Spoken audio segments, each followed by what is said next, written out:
अरे बच्चों, आज मैं आपको फौजादीन नाम के आदमी की एक बड़ी मजेदार कहानी सुनाऊंगा, जिसने ताजा मछली बेचने की दुकान खोली।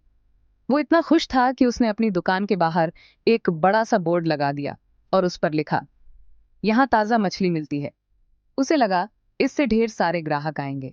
एक दिन एक आदमी दुकान के पास रुका, बोर्ड को देखा और बोला, ये ताजा क्यों लिखा है? कौन ऐसी मछली बेचेगा जो ताजा ना हो? फौजादीन ने सोचा और उसे लगा कि वो आदमी सही कह रहा है। तो उसने बोर्ड से ताजा शब्द मिटा दिया। अब बोर्ड पर लिखा था, यहाँ मछली मिलती है।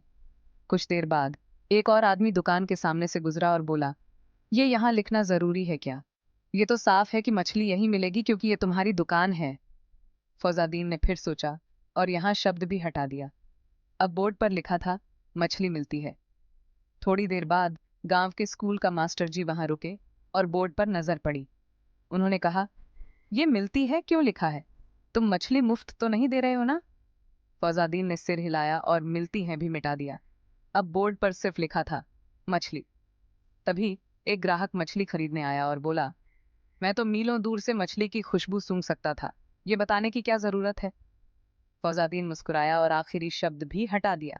अब बोर्ड बिल्कुल खाली था। तभी फौजादीन की बीवी दुकान पर आई और खाली बोर्ड देखकर डांटने लगी, क्या ऐसे ग्राहक बुलाते हैं?